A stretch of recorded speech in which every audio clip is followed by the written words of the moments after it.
Sports Podcast. Why don't I turn down the volume a little so I can actually be heard over the music? And we're going to get ready to get started, guys. And we're back. Team's back. We're back together, and let's get going. Alan, how you doing today? Oh, I'm doing pretty good. It's great. I'm doing good, relaxing, just having a blast. And the most important thing is that our weather's been improving, which I like it. It's still cold. Hopefully, we're not that far away where we can start having barbecues and start having opportunities to go outside to enjoy fresh air or walk, do whatever outside. So I'm very excited for that, and I'm also excited that I'm about a couple weeks away from graduating. So, but it's not over yet. That's the good thing. Keep it one step at a time until it's complete. That's all it takes, man. You got to get going, and you got Yeah, don't worry about it too much. Don't yeah, sweat I know. I it. know. I'm excited about that. All things end with time. Yes. Unfortunately, that's just how it goes. Yeah. But yeah, so we there's a lot happening in the sports world right now, especially with this whole uh war invasion going on with Ukraine and Russia. It's not a fun situation. Yeah, it isn't. It's it's what happens when sports and politics mix in together. It creates a lot of chaos and also a lot of consequences. Like we've seen history, what happens when you decide to do something, the sports world gets is affected by it. And it's no exception to this, even in today's world. No, there is not, and that's just how it is, and it's going to be that way for a while. Yeah, I definitely do agree with that. I have no doubt about that. Not one bit. So, but yeah, and so I think the most recent news, Alan, that you sent me that I know of for sure is, and you know a lot more on it, but the United Kingdom government. Let's see if I can say that 5 times fast without tripping over it. But the United Kingdom government, they have started to put sanctions on Ibrahimovic, the owner of the Chelsea Football Club there in Chelsea, and there's some ramifications. So let's go through it and figure it all out. Yeah, let's go right through it. All right, Alan, let's why don't we pull it up? We'll share the screen. I'll share this, download the image and share the screen. But while I'm doing that, why don't you just set the stage for us? And this is All right, just to give a background on what happened. As soon as the whole invasion happened, the Roman Abramovich announced he was selling the team. He was actually selling it. He's selling it voluntarily. He's not like, oh, I'm pressured to sell because my country is invading Ukraine. No, it has part of it you could say, but a lot of it though, it has to do with him voluntarily. Hey, I'm selling the club. I am whoever wants the club. I need this amount. I think it was around 3.2 billion approximately. And there has been some bidders, some, but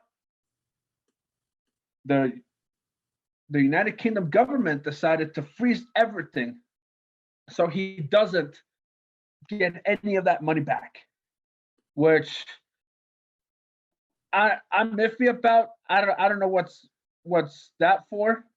I don't know what's the purpose of it.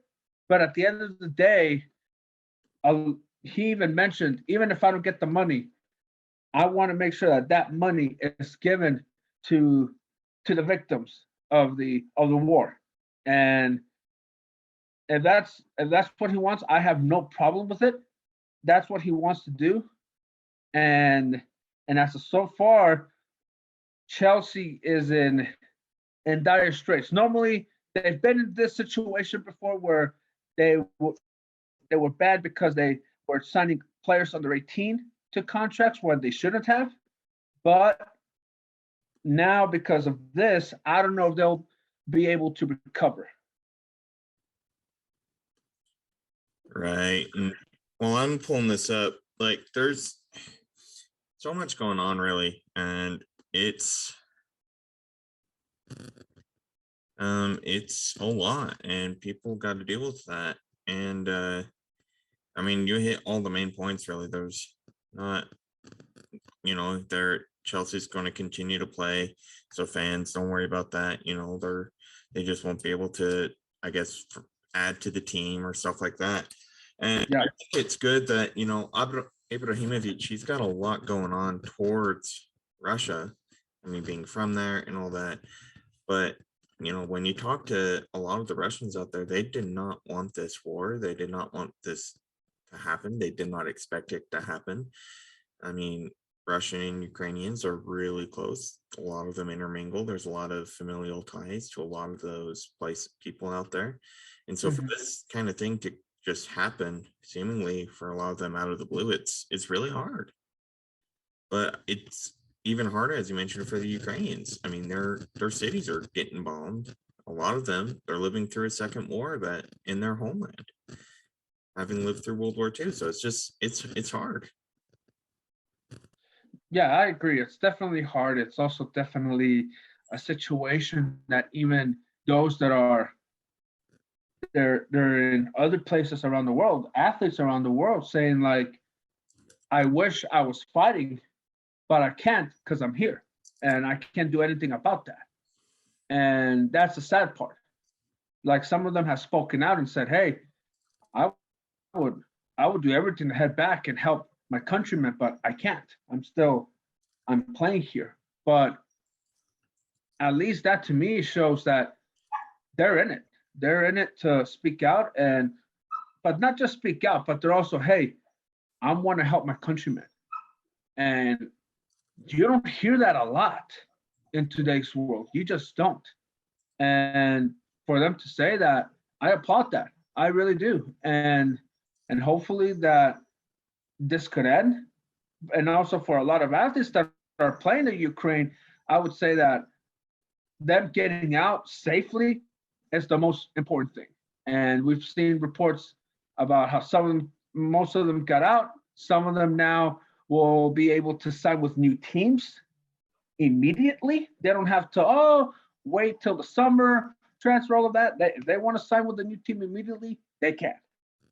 And that, I think, is also good for leagues to do that in circumstances like this.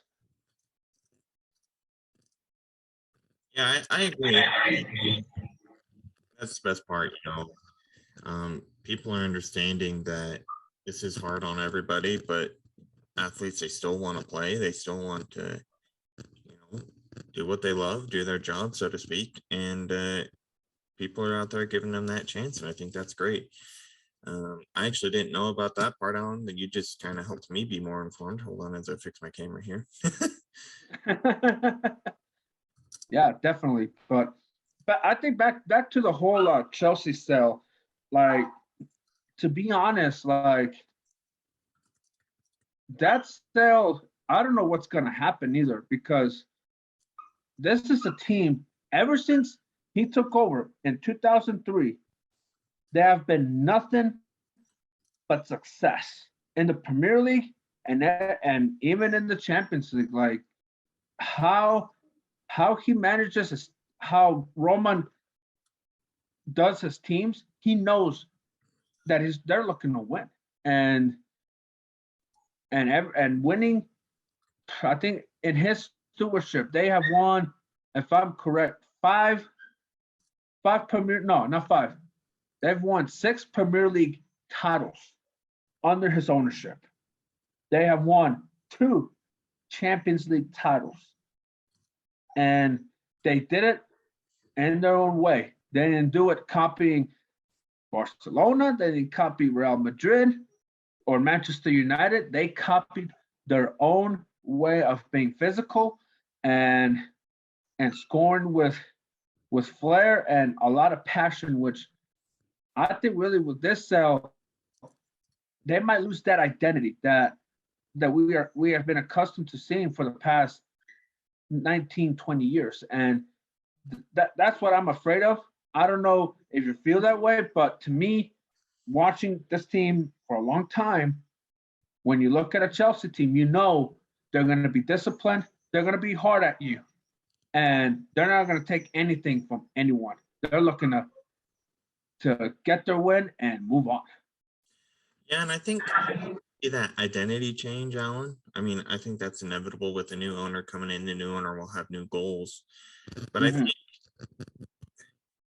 the owner will want new owner will inevitably want success, and we have this proven method, and so things might adapt and change to how this guy wants things to go, his style, if you will. But overall, I think it's going to be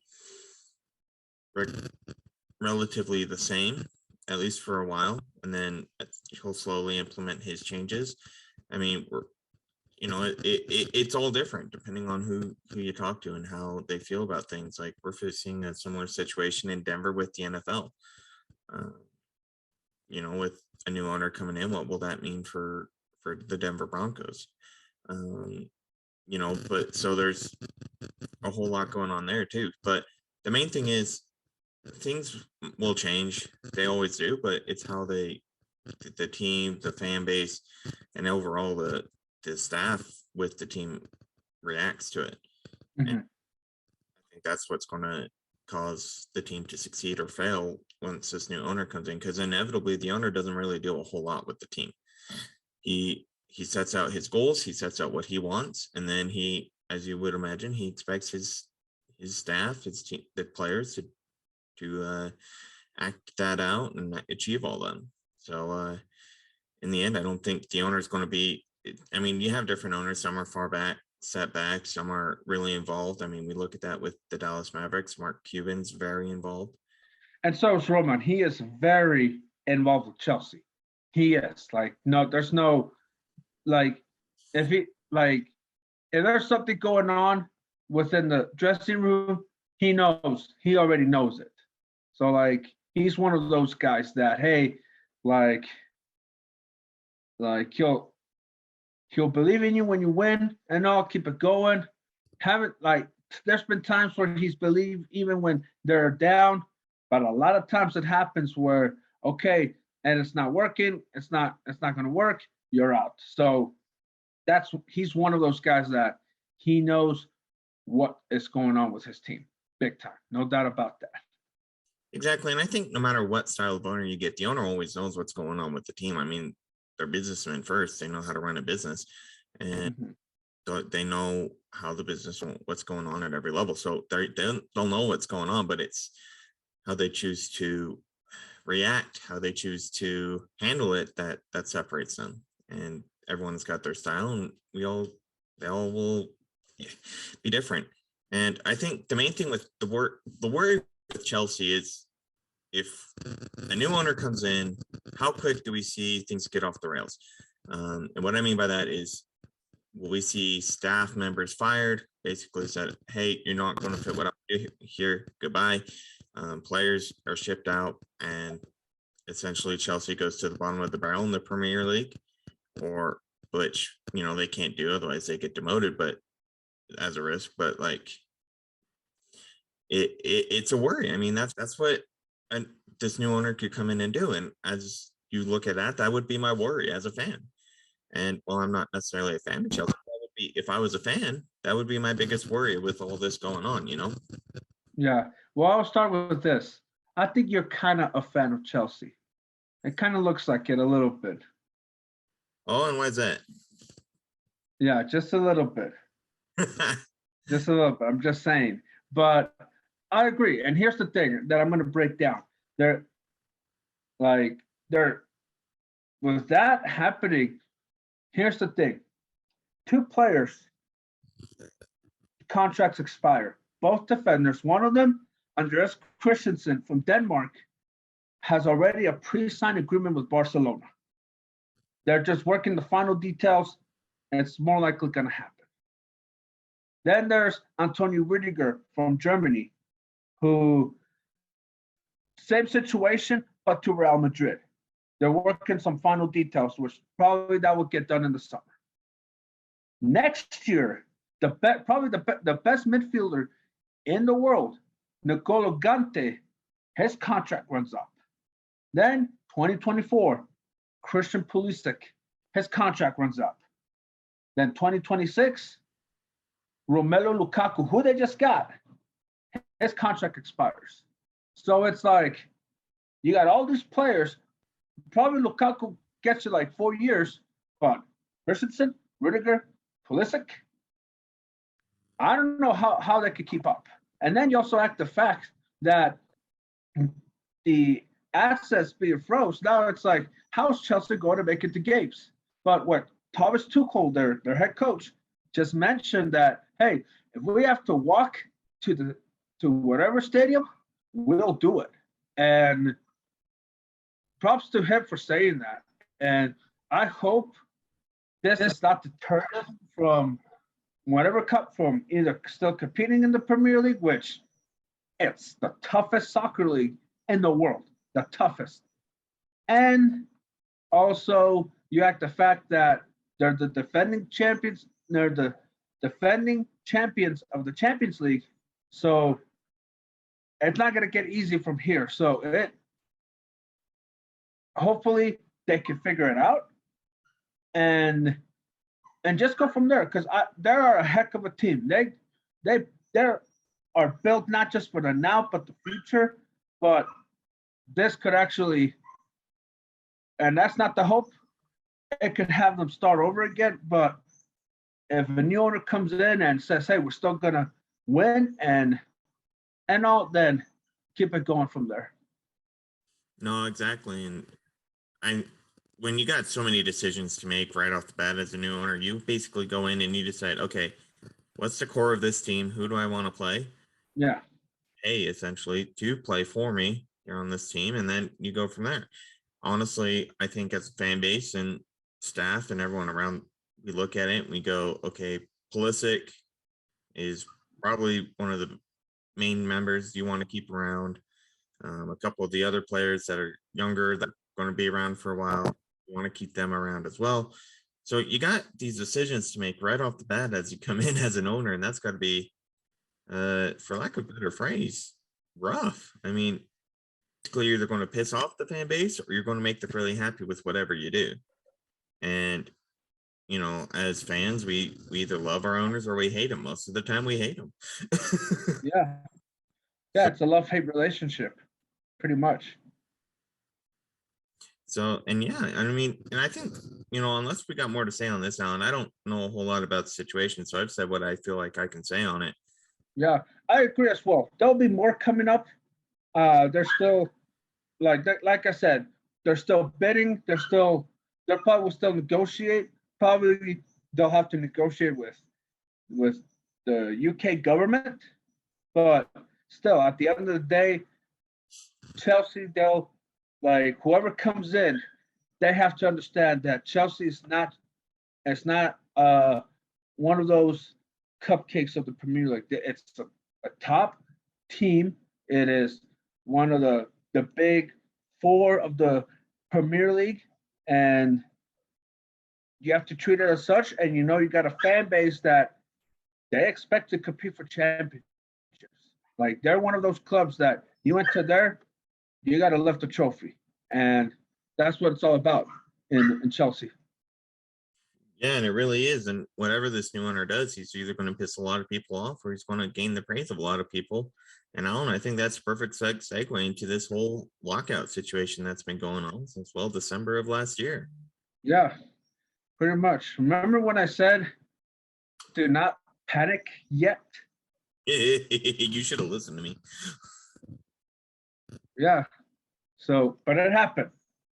It happened. Think about that. It happened. How do you feel about that?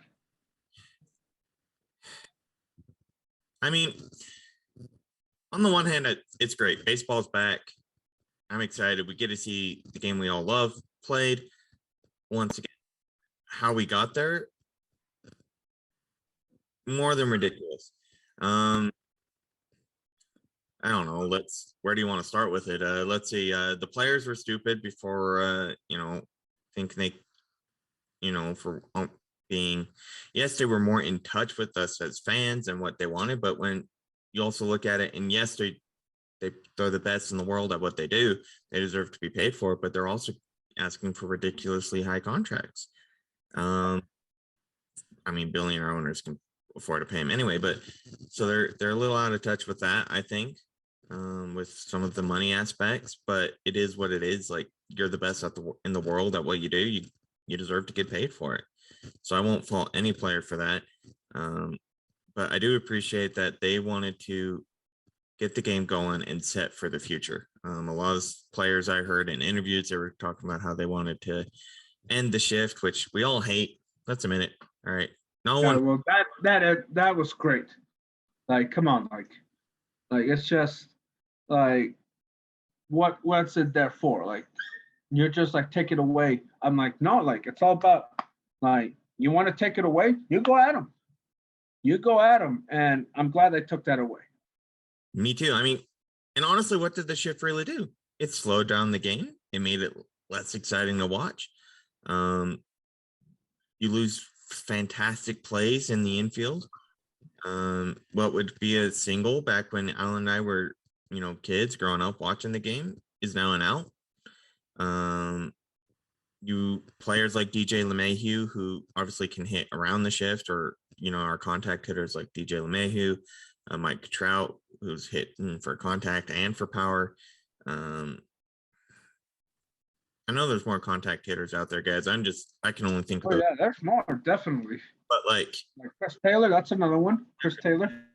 Like these players essentially they just lose what they're capable of doing. They're viewed as undervalued, because essentially what the shift did, guys, is it created the three true outcomes. Players realized they had to start hitting up and try and get it over. Well, what that lead to? More strikeouts, more balks, more walks. You either got a home run or you got nothing. And while home runs are exciting to see, guys, we all love the home run.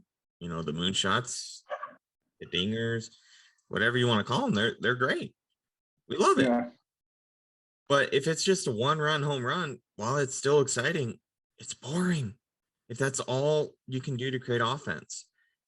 Like, the best way I can explain it is this, as a Rockies fan, guys, is we see it in the Rockies lineup all the time.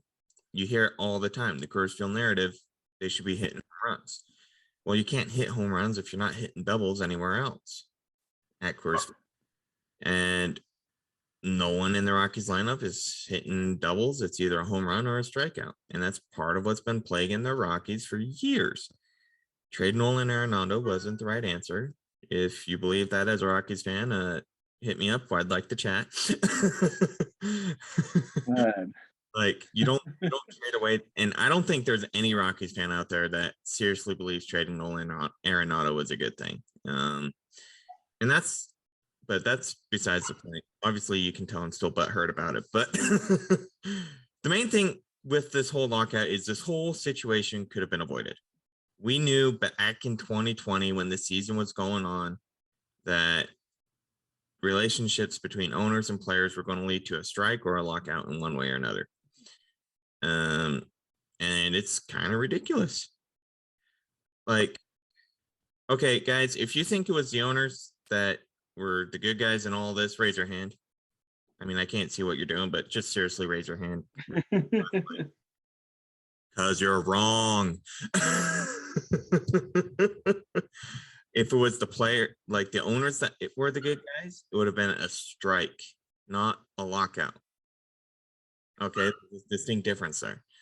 And like, the players, they weren't necessarily the best guys in this story, but they were better. They wanted the game to play. They wanted good things. They didn't want canceled. Let's be honest, that's their job. But what you got to realize, and I've heard this from a lot of the national reporters, are saying the owners, they hated the fact that the 2020 season was played. They did not want to play it. Everyone knew pretty darn well that they could have played 80 games and it would have been fine. But no, the owners were I don't know, how do we put it nicely, Alan? What were the owners back in 2021? Pig-headed? A little bit, yeah. That I would say that's appropriate. They realized that they had the opportunity that baseball doesn't often get. They could have been the only sport going besides golf, and the golf audience grew. Why? They were the only sport playing. You could have grown your audience back in 2020 and had a lot of success. Why didn't the owners want to play in 2020, Alan? COVID. COVID, no fans. That gate revenue. Let's forget gate revenue. All these owners, they make millions of dollars from the TV deals, from the rights to broadcast games sold to ESPN and all those local broadcasters. The owners aren't hurting for money, guys. If they were hurting for money, they shouldn't own a baseball team. How can you expect to play a player $30 million a year if you're hurting for money because people are coming into the games? That doesn't ring true to me, and it doesn't make sense. If it makes sense to you, please explain it to me. I'd love to hear about it. But a lot of the reporters that I would listen to, a lot of the baseball minds I listen to, and they said it made no sense. And I tend to agree with that. Yeah, it's one of those where it kind of, to me, when it wasn't going to happen, the two deadlines that never happened, that just were met. Placed. Yeah, it was just also like there wasn't no union. There wasn't no unity. Like, where, okay, we know what we want. Let's work on it. Kind of was like kind of back and forth. Like that's where was my concern. Where I'm like, to be honest, yeah, we're starting in April, but if it would have started in June, it probably would have been a disaster, because I'm not gonna watch at all. I'll watch, but I'm not gonna watch when it's the NBA Finals. That's just not gonna happen in the Pina household or in any household in the US and around the world. That's just not gonna happen. Or the World Cup would have been in the summer instead of November this year. We're watching the World Cup. I'm sorry, like that's just what's gonna happen. And it's just baseball. They did themselves a favor. April, that's still plenty of time. I'll still watch. I probably might watch the morning games because I'm graduating that day, FYI. But still, like, they saved themselves big time out of this. But I also say that baseball has an opportunity to shape their game and grow that audience that we've talked about. Because here's the thing, those around our parents' age, they're going to watch no matter what. Our age, we will, absolutely. But then, how old is your brother, by the way? My brother's about 19 now at this point. Okay, probably your brother's generation, no way. They will watch if the game is not reachable. If you don't let them see, hey, here's our stars. Because it feels like baseball doesn't want to do that. But hey, do it. Present your stars. Just like the NBA. Easy. Just like soccer. Easy. You still have your club, but also you present your stars, and it connects you with them. So baseball has another shot. They better not mess it up this time. They better not. No, and I fully agree. And let's be honest. What creates success for content creators? Consistency. Which sport, Alan, has the best consistency for creating new content fairly regularly? I would say football, the NFL. Okay, but they only play 1 day a week. I know, but the NBA, that's one. Yeah. I mean, the best, in my opinion, the league that should be taking advantage of the internet age and producing the most content It's baseball. No other game is played every single day with new results, Yeah, highlights every single exactly. day. I mean, by the time most baseball or hockey and basketball right now, they're kind of played every other day, which is great. New content fairly regularly. Football, they're kings because they've adapted so quickly. But let's be honest, football content is essentially, you get 1 week to kind of prepare and talk about the game that week, and then you get the game, and that's it. Baseball, it's consistently going. Every new day brings new highlights, new story threads, everything. Every other sport, it's kind of similar with the sport story threads and what's going on. I mean, the major difference is hockey and basketball, they're half the length of baseball is, but and that helps them. I don't, with football being the way it is, like you would think for content creation wise, it would kind of be lacking. But because football is so watched by so many people, it doesn't matter essentially, right? Yeah, and that's what the NFL has done a good job on it. The NBA, they they're always the first to adapt, and now it's like that time of season. Hey, we're talking basketball, basketball, basketball. We're talking, oh, the Lakers are their disaster, or we're talking, hey, James Harden and Ben Simmons, or we're talking the Celtics researchers. Hey, there's always something because it's basketball, and it's like now there's like, okay, I don't know who's going to win the finals. That's the great thing about it, and soccer is like collapse. Paris Saint Germain with all that money in the world, and now they're talking. Several are going to be leaving because of the collapse. So stories like that, that's what baseball can do.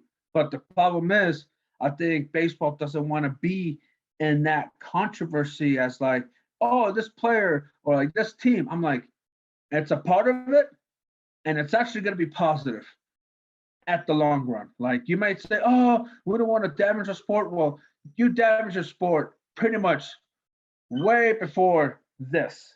But Mhm. this is their opportunity to, you know what? Let's shake ourselves. Let's let's create an identity. They do have that identity, but I just think they need to use it for today and see, hey, we got an audience that, hey, they want to watch baseball. Let's give them that opportunity.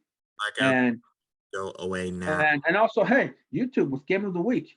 That gives them an opportunity. Oh, okay. That's someone to keep an eye on. That's someone to keep an eye on.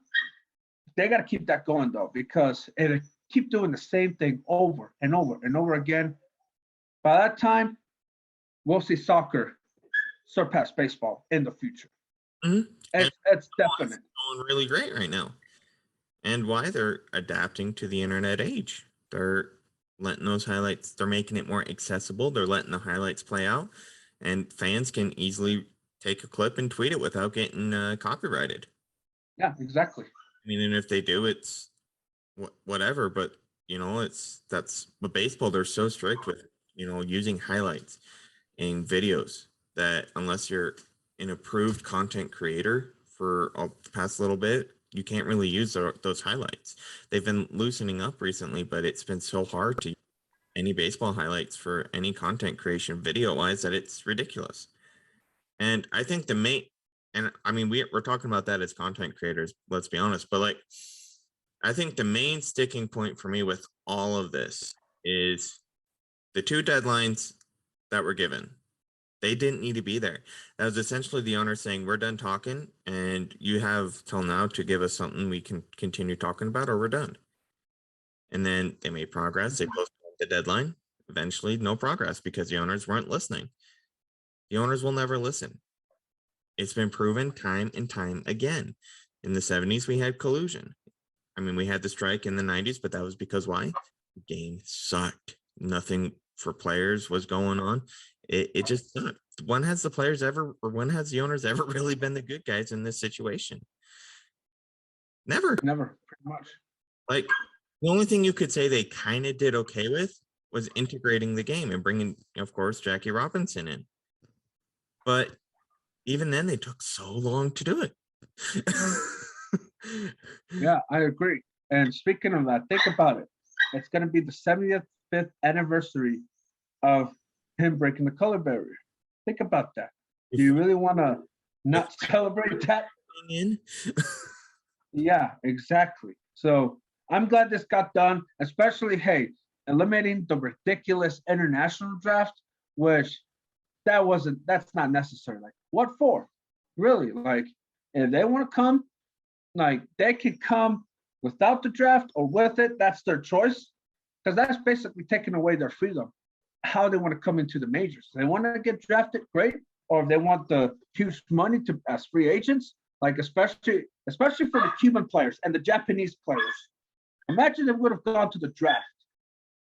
They probably would have not been. They probably would be on franchises that it's gonna take a while for a lot of these players. Though, like someone in the mid 20s or late 20s, like, hey, I've been good in my home league. It's time for me to prove myself in the majors and help a team win. And it has happened. We've seen success.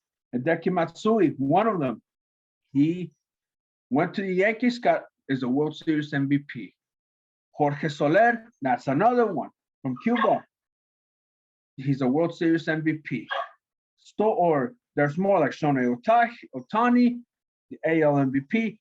Players like that, it gives opportunities for them to thrive and still getting paid and not worried about, oh, are we ever going to win? They're in winning situations. And not having this draft, the international draft, is actually great news. I mean, I'd be for an international draft if it works similarly to the regular major league draft, where you draft the prospects, the younger guys, college graduate age to high school graduate age. So basically 18 to 25, let's say. If those players wanted to go through a process like that, I think a draft would work in that sense. But I think free agency for them is still the best option. A lot of them, Yeah. they go through the minor leagues anyway. So if there was a way to kind of make the two different options a way to work cohesively, I think that would be the best way. Yeah. And I think it would have worked, but I think it's just the problem is like a lot of these countries, like it's not like, oh, like we can get players right away. And even the Dominican Republic, even hearing David Ortiz and Fernando Tatis Jr. say, hey, we don't have, it's not enough. Like it may work at first, but then it's only gonna die down if you do that. So I agree that I'm glad they don't have it. And could it work? Yeah, it could have. But I think in the long run, the game it probably would have not worked at all in the long run. No, I don't think it would have worked very well either. But yeah, like I think there's a way it could have worked, but I think if they want to do something like that, they need to sit down and continuously talk and work it out and find the best solution. And none of this owners made a proposal today. Let's wait a week for the players to respond. No, you need to be sit down and continuously talk. And I think part of why it took so long is I don't know if they ever met in the same room. And if they did, I think things would have gone a lot quicker. But yeah, it's like to cancel games, whatever. If they were to miss Jackie Robinson Day Allen, I think they would have lost more fans than they were really prepared for. Um, I agree. Yes. Rachel Robinson is still alive. Jackie Robinson's wife is still here. She's almost 100. You know, Yeah. like which is amazing. Like woohoo! But she's not going to be around for much longer. So to like risk missing that day for with her still being alive, Jackie's biggest supporter throughout all of that, like would have been one heartbreaking, but two just not worth it. And I'm glad the game's back, and hopefully we can start play regular season games by that time. But it's definitely not worth it to miss that. Uh, I don't know. Like for lack of a better term, about this whole baseball lockout situation. As you all know, I'm really big into baseball, but this really upset me. It's like, do these owners not listen to us fans at all? And then Alan, guess which owner was in charge of a lot of the negotiations for the owner side? I don't know who was it. I heard, I don't remember from whom, but remember hearing a lot of reports about it, but it was Dick Monfort. Who Dick Monfort. Do you know which team he owns? is it? The Rockies or You made the guy in charge for the negotiations, a guy who would rather choose a general manager who no one in the fan base or team likes rather than the star player who just is trying to help the team he basically was raised in the system with to win. He chose his general manager over his star player that was bringing him in that gate money.